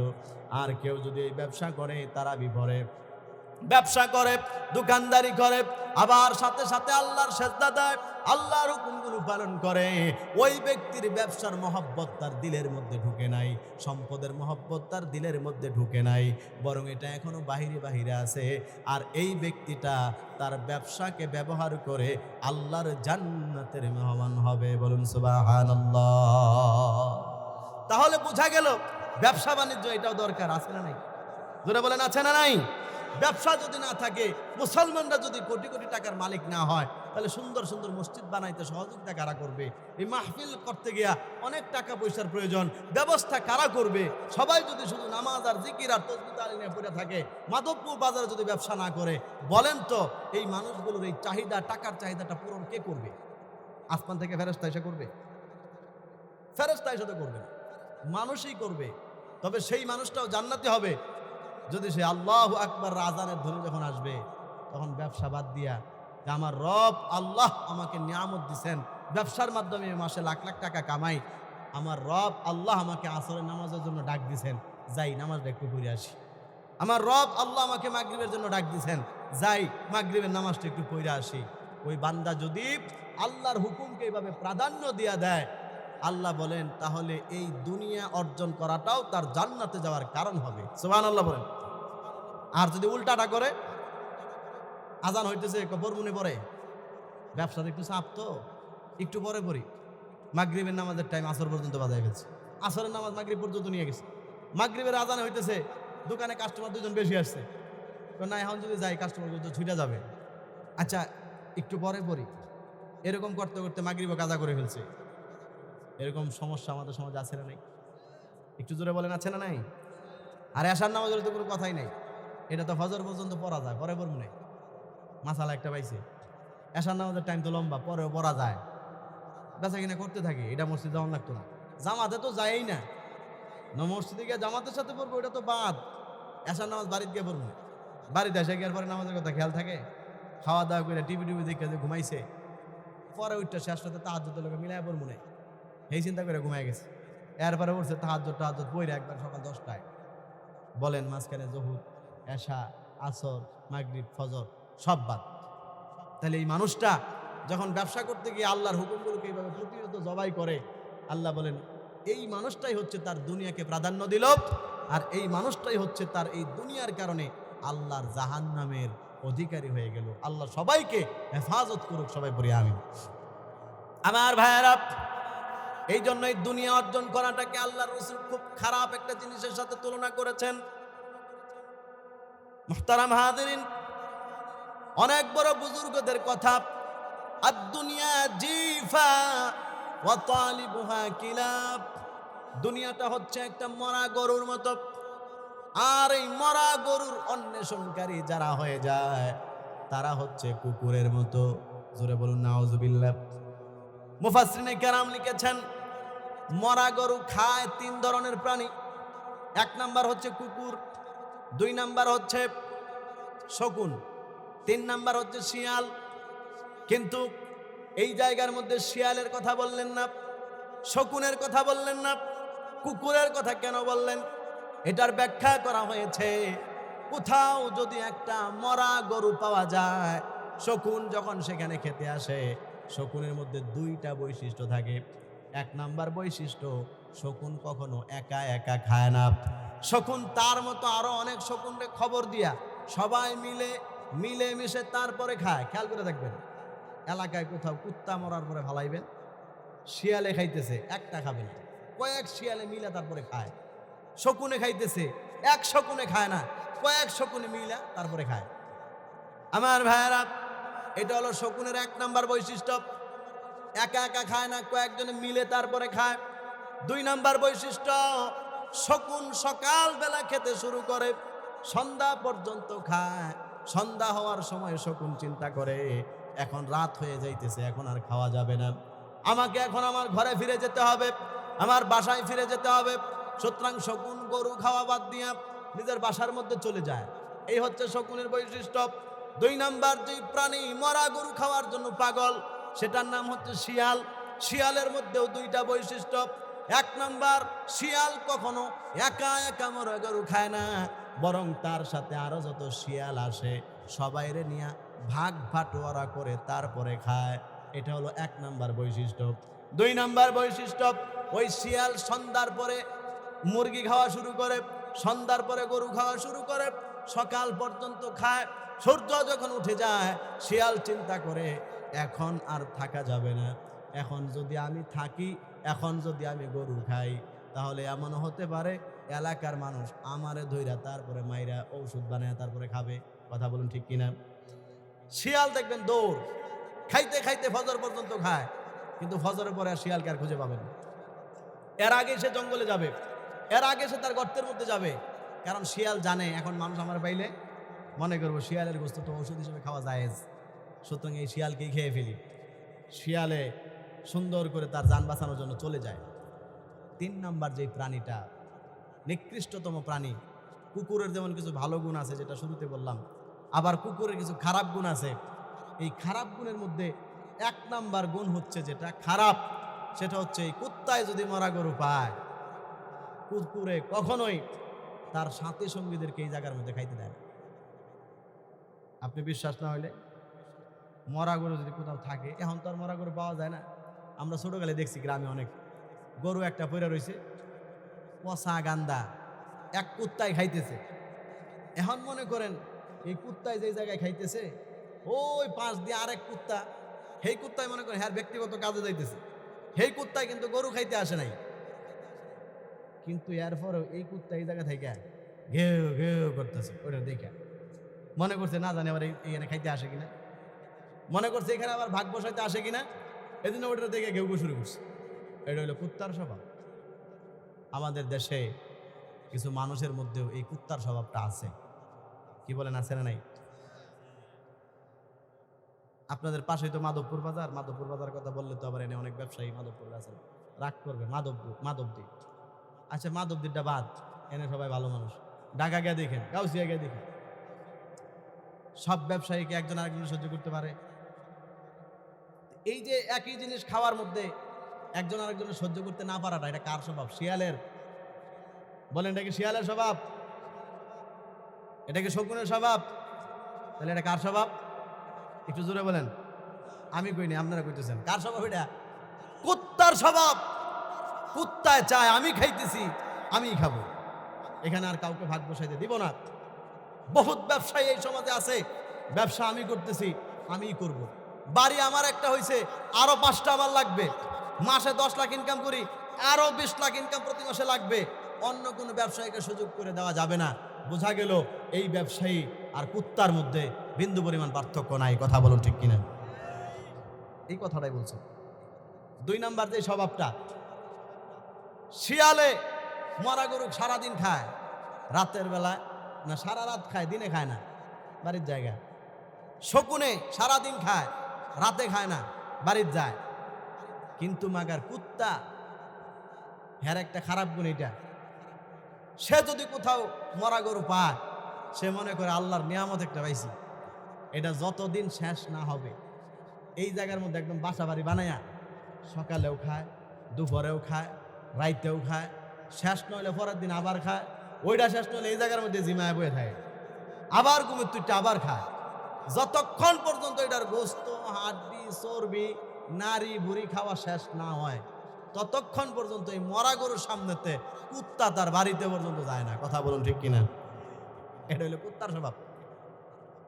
আমার ভাইয়েরা, এই জন্য নবীজির হাদিসের সারমর্ম, দুনিয়াটা মরা গরুর মতো, আর সেটার পিছনে যারা লেগে যায় তারা হচ্ছে কুকুরের মতো। কুকুর যেরকম দিন নাই রাত নাই, 24 ঘন্টা ওই মরা গরুর পাশেই থাকে। আমাদের দেশে বহুত এমন চাকরিজীবী আছে, দিন নাই রাত নাই, সব সময় চাকরির মধ্যে লাগেই থাকে। আমাদের দেশে এমন অনেক ব্যবসায়ী আছে, দিন নাই রাত নাই, ঘুমের খবর নাই, স্ত্রীর হক আছে ওই হক আদায়ের খবর নাই, সন্তানের হক আছে ওই হক আদায়ের খবর নাই, নিজের বডির হক আছে ওই হক আদায়ের খবর নাই। সারা দিন শুধু কুত্তার মতো ব্যবসার পিছনেই পড়ে থাকে, আল্লাহর হুকুম আদায় করে না। এমন জুড়ে কোন আছে না? নাই। কথা তো আমার না, কথা তো নবীজির হাদিসের সারমর্ম শোনাইলাম। এজন্য কেউ রাগ করেন না, সবাই না, হাজারে 1-2 জন হলে তো এরকম স্বভাবের আছে। আমি 2 জন কইছি, হাজারে 180 জনের উপরে হবে। 100-র মধ্যে 80 জনের এই স্বভাব। আল্লাহর হুকুম পালনের নামে খবর নাই, যেটা করতেছি নিজেই করব, আরেকজনকে সুযোগ দিবে না। বিশ্বাস নয় জিজ্ঞেন, ভাই বর্তমানে তো এই মালটা মার্কেটে ভালো চলতেছে, আপনি কোন জায়গা থেকে আনছেন, রেট কত? আপনাকে কি বলবে? তোমারে যদি রেট বলি তাহলে আমার ব্যবসা থাকবো? জিন্দিগি তো আপনাকে রেট বলবে না। অথবা এই মালটা তুমি কোন জায়গা থেকে আনতেছো, ওই দোকানটার একটু নাম বলে দাও। নাম কইব? আপনারা তো ব্যবসায়ী মানুষ, এগুলো আমার চাইতে ভালো বুঝেন, নামও বলবে না। অথচ বলেন তো রিজিকের মালিক কে? দুইটা দোকান, এখানে একটা দোকান মাধবপুর বাজারে, এখানে একটা দোকান, এখানে একটা দোকান, তিনটা দোকান, তিনোটাই কাপড়ের দোকান। এই দোকানেও 10 লাখ টাকার মাল আছে, এই দোকানেও 10 লাখ টাকার মাল আছে, এইটা তো 10 লাখ টাকার মাল আছে, 3 দোকানে 10 লাখ টাকার মালই আছে। কিন্তু আমি আপনাদের কাছে প্রশ্ন করতে চাই, বুদ্ধিমত্তার সাথে উত্তর দিবেন, সব দোকানের ব্যবসা কি সমান হয়? দেখবেন 10 লাখ টাকা পুঁজি খাটায়া এই দোকানদার মাসে ইনকাম করে 1 লাখ, আবার 10 লাখ টাকা পুঁজি খাটায়া এই মাঝখানের দোকানদার মাঝে ইনকাম করছে 2 লাখ, আবার 10 লাখ টাকা পুঁজি খাটায়া ওই দোকানদার ইনকাম করবে তো দূরের কথা, আরো 20,000 মাসে লস। কি বলেন, আছে না নাই? প্রশ্ন হচ্ছে মানুষ তো কেমনে বুঝাইলে বুঝবে না, আর কিভাবে বুঝাইলে আমরা বুঝবো? প্রশ্ন হচ্ছে তিনো দোকানে 10 লাখ টাকার মাল, ওই লোকে 10 লাখ টাকা ব্যবহার করে 1 লাখ কামাইলো, এই লোকে 10 লাখ ব্যবহার করে 2 লাখ কামাইলো, আর আরেকজনের লস কেন হলো? দোকানে তো মাল সমানই। উত্তর হচ্ছে রিজিকের মালিক আমার রব আল্লাহ। আল্লাহ তাআলা পছন্দ করছেন 10 লাখ টাকা ব্যবহার করে তার 1 লাখ টাকা রিজিকের ব্যবস্থা করছেন। আল্লাহ তাআলা চাইছেন 10 লাখ টাকার পুঁজি খাটায়া এই লোককে 2 লাখ টাকার রিজিকের ব্যবস্থা করছেন মাসে। আল্লাহ তাআলা চাইছেন, ওর তকদিরে নাই। হতে পারে সেটা পরীক্ষা, হতে পারে ওইটাই তার জন্য ভালো। আল্লাহ কেন করছেন আল্লাহ ভালো জানেন, কিন্তু আল্লাহ তাআলা চান নাই বিধায় তার দোকানে 10 লাখ টাকা মাল থাকার পরেও লাভ হবে তো দূরের কথা, উল্টা আরো 20,000 লস। এই কাজটা করছেন কে? একটু মেহেরবানি করে বলেন কে? তাহলে আমি যদি দোকানের নামটা বলে দিই, কোন দোকান থেকে মাল আনছি, অথবা কোন দোকান থেকে এই মালটা পাওয়া যায়, অথবা রেট কত, তাহলে ওই দোকানদারে আইনা ব্যবসা করলে আমার যে লস হবে, এই চিন্তাটা, এটা কি সঠিক না ব্যাঠিক? ব্যাঠিক। কারণ রিজিকের মালিক আল্লাহ। ওই ব্যবসায়ও যদি আমি তার যদি বইলে দিই, উপকার করলাম, না আপনি মাল অমুক জায়গা থেকে আনেন, অমুক দোকান থেকে আনেন, মালটা ভালো, আপনারও ভালো চলবে, তকদিরে আপনার যেটা আছে সেটা আপনার আসবেই। ওই ব্যবসায়ী দোকানদারি সারাদিন করলেও আপনার তকদিরেরটা নিতে পারবে না। কারণ আল্লাহ রাসূল হাদিসের মধ্যে বলছেন, জাফফাল কলামু বিমা আনতা লাকিন, তোমার সাথে যা ঘটবে সেটা লেখা হয়ে গেছে, লেখার পরে কালিও শুকায় গেছে। সুবহানাল্লাহ বলেন, মোছার কোনো অবস্থা নাই।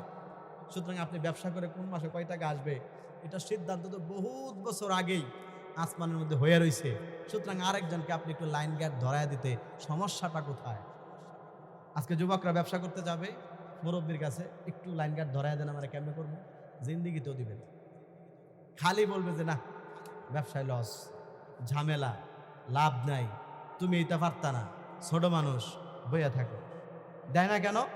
ওই যে হিংসা, কুকুরের যে স্বভাব, আমিই খাবো, আরেকজন রেখে দিব না, আমার দরকার তারা করতে দেবো না, বাড়িতে বিল্ডিং আছে আমারই থাকুক, ওর বাড়িতে বিল্ডিং হবে, এটা আমার সহ্য হয় না। এই স্বভাবটা মানুষের না, এই স্বভাবটা হচ্ছে কার ভাই বলেন? কুত্তার। এই জন্য আল্লাহ বলেন, ইন্নাল ইনসানা লিরাব্বিহি লাকানুদ, মানুষ তার রবের সাথে অকৃতজ্ঞগিরি করে। রবের বিধান হচ্ছে তুমি যেটা করতেছ কল্যাণের জন্য মানুষকে সেটা বলে দাও। তুমি ব্যবসা করতেছ, কি ব্যবসা করে তোমার লাভবান হচ্ছে, আরেকজন ব্যবসায়ী তোমার কাছে পরামর্শ চাইলে বলে দাও। কিন্তু মানুষ বলে না কেন? ওয়া ইন্নাহু লিহুব্বিল খাইরি লাশাদীদ, কারণ তার অন্তরে সম্পদের মহব্বত বেশি, সে চায় আমিই খাবো আর কাউকে খাইতে দিব না। এই চিন্তা যতদিন পর্যন্ত অন্তরে থাকবে ততদিন পর্যন্ত মানুষের সমাজ পরিবর্তন হবে না, ততদিন পর্যন্ত মানুষের সংসারে পরিবর্তন হবে না, ততদিন পর্যন্ত মানুষের ফলবের পরিবর্তন হবে না, ততদিন পর্যন্ত মানুষের চারিত্রিক উন্নতি হবে না। এরপরে সর্বশেষ আয়াতে আমার আলোচনা শেষ, আল্লাহ তাআলা মানুষকে আখিরাতের সবক দিতেছেন। আল্লাহ রাব্বুল আলামিন বলেন, আফালা ইয়ালামু ইযা বু'সিরা মা ফিল কুবুরি ওয়া হুসিলা মা ফিস সুদূর। ও মানুষ, তুমি কি জানো না কবরের মধ্যে যা আছে সব আল্লাহর সামনে একদিন উপস্থাপন করা হবে। তার মানে তুমি মারা যাইবা, মরার পরে তোমাকে কবরে যেতে হবে। কবরে যাওয়ার পরেই তোমার জীবনটা শেষ নয়, বরং আল্লাহর সামনে তোমাকে দাঁড়াতে হবে, তোমার জীবনের হিসাব আল্লাহর সামনে পেশ করতে হবে। সুতরাং তুমি দুনিয়াতে যত অকৃতজ্ঞগিরি করেছ, যত নাফরমানি করেছ, আমি আল্লাহ যা করার জন্য বলেছি এগুলোর বিরুদ্ধে তুমি যা করেছো সব কিছুর হিসাব আল্লাহর সামনে পই পই করে দিতে হবে। কথা বলুন ঠিক কিনা? একজন মানুষও হিসাব দেওয়া ছাড়া আল্লাহর সামনে থেকে লড়তে পারবে না। আল্লাহ তাআলা বলতেছেন, আফালা ইয়ালামু, হে মানুষ তারা কি জানে না? ইয়া রাসূলুল্লাহ, তারা কি জানে না এই কথা? বুসিরা মা ফিল কুবুর, কবরে যা আছে তা আল্লাহর সামনে উঠানো হবে। সুতরাং মানুষ তোমাকেও কিন্তু উঠানো হবে, তোমাকেও হিসাব দেওয়া লাগবে। সুতরাং তুমি দুনিয়াতে তোমার রবের নাফরমানি কইরো না, দুনিয়াতে তুমি তোমার রবের হুকুমের উল্টা দিকে চইলো না, কারণ হিসাব দিতে হবে। এই ভয়টা যদি কোনো মানুষের মধ্যে থাকে, আপনারা বলেন সেই মানুষ কি তার রবের নাফরমানি করতে পারবে? পারবে না। কত চমৎকার করে আল্লাহ তাআলা মানুষকে বুঝাইতেছেন। একজন মা, একজন বাবা যেরকম তার সন্তান আদর করে করে বুঝায়, আল্লাহ তাআলা কেমন যেন কোরআনের তাফসীরে, এটা হলো মজা, আল্লাহ তাআলা কেমন যেন মানুষকে ডেকে ডেকে বুঝাইতেছে, মানুষ তোমাকে তো একটু আগে আমি কত কিছু বললাম, তুমি নাফরমান, এখন শেষে আমি তোমার আদর করে বুঝাইতেছি, শোনো তোমার কি এই ভয়টা নাই যে তুমি আল্লাহর সামনে দাঁড়াইবা? কি জবাব দিবা সেখানে দাঁড়ায়া? সুতরাং হিসাবের ভয়টা অন্তরে ঢুকাও, আল্লাহর সামনে দাঁড়ায় হিসাব দিতে হবে এই চিন্তাটা মাথায় ঢুকাও, ঢুকায়া তুমি ওগুলো বাদ দিয়া তওবা করে ঠিক হয়ে যাও। আমি আল্লাহ তোমার তওবা কবুল করে তোমার সব জিন্দেগির গুনাহ মাফ করে দেব। সুবহানাল্লাহ বলেন। কত আদর করে মহব্বত করে করে মানুষকে আল্লাহ বুঝাইছে। শুধু এতটুকুই শেষ না, পরের আয়াতে আল্লাহ বলেন ওয়াহুসসিলা মা ফিস সুদূর, মানুষ তোমার অন্তরের মধ্যে যা আছে সেগুলো আল্লাহর সামনে প্রকাশ করা হবে। তার মানে শুধু তোমাকেই আল্লাহর সামনে দাঁড় করানো হবে বিষয়টা এমন নয়। তুমি তোমার অন্তরে কি কি লালন করছো, অন্তরে কি কি চিন্তা করছো, মনে কি কি চিন্তা করছো, এগুলো সহ কাগজে কলমে সব আল্লাহর সামনে একদম নথিপত্র সহ বের করা হবে। তাহলে অন্তরেও যদি কেউ উল্টাপাল্টা চিন্তা করে, বাঁচার কোনো সিস্টেম আছে? সিস্টেম নাই। এরপরে সর্বশেষ আয়াতে আল্লাহ বলেন ইন্না রাব্বাহুম বিহিম ইয়াউমা ইযিল লাখাবীর, মানুষ তোমার সাথে কিয়ামতের দিন কি ঘটবে এগুলো তোমার রব আল্লাহ রাব্বুল আলামিন খুব ভালো করে জানেন, এগুলো তোমার রব আল্লাহ তাআলা খুব ভালো করে বুঝেন। সুতরাং তোমাদের জন্য কাজ হচ্ছে, দুনিয়াতে থাকলে মানুষ শয়তানের ধোঁকায়, নফসের ধোঁকায়, যৌবনের গরমে, ব্যবসা বাণিজ্য, টাকা পয়সা, এগুলোর একটা গরম আছে, এগুলোর কারণে মানুষ মাঝে মধ্যে আল্লাহর পক্ষ থেকে, আল্লাহর দিন থেকে, ইসলাম থেকে একটু সরে যাবে, এটাই স্বাভাবিক। কিন্তু একবারে দূরে সরে যাওয়াটা এটা উচিত নয়, বরং তুমি আবার ফিরে আসো, আবার আল্লাহর দিকে ফিরে আসো, আবার তুমি আল্লাহ তাআলার কাছে তোমার ভুলের জন্য ক্ষমা চাও, আবার তুমি আল্লাহ তাআলার কাছে নত হও, নিজেকে স্যালেন্ডার করো। জিন্দেগিতে যত গুনাহ আছে, যত অপরাধ আছে, আমি আল্লাহ সব মাফ করে আল্লাহর একজন খাঁটি বুজুর্গ ওয়ালি বানায়া তারপরে আমি আল্লাহ তাআলা আমার কাছে তোমার কবরে ডাক দেবো ইনশাআল্লাহ। আমরা কি আমাদের জীবনটাকে এইভাবে গঠন করতে রাজি আছি না ভাই? ইনশাআল্লাহ। কে কে রাজি আছেন? অল্প মানুষ, দেখেন হাত দেখান। গভীর রাত, আল্লাহ তাআলা দোয়া কবুল করবে। দোয়া করি আল্লাহ তাআলা আমাদের সবাইকে যেন যেই বদ অভ্যাসগুলোর কথা এখানে শোনালেন এগুলো বাদ দিয়া আল্লাহর একটা সৃষ্টি মাখলুক পশু, একটা ঘোড়া তার মনিবকে, তার মালিককে যেই পরিমাণ অনুসরণ করে, আমাদের মধ্যে যেন কমপক্ষে আল্লাহ তাআলা এতটুকু বুঝ, এতটুকু দিনের সহি বুঝ দান করে যে আমার রব আল্লাহকে মানতে হবে। এতটুকু বুঝ ঘোড়ার সমানের যেন আল্লাহ দেয়। এর চেয়ে নিকৃষ্ট যেন আল্লাহ আমাদেরকে না বানায়, এর চেয়ে নিকৃষ্ট বানায় যেন আল্লাহ আমাদের কাউকে কবরে না নেয়। সকলে পড়েন আমিন।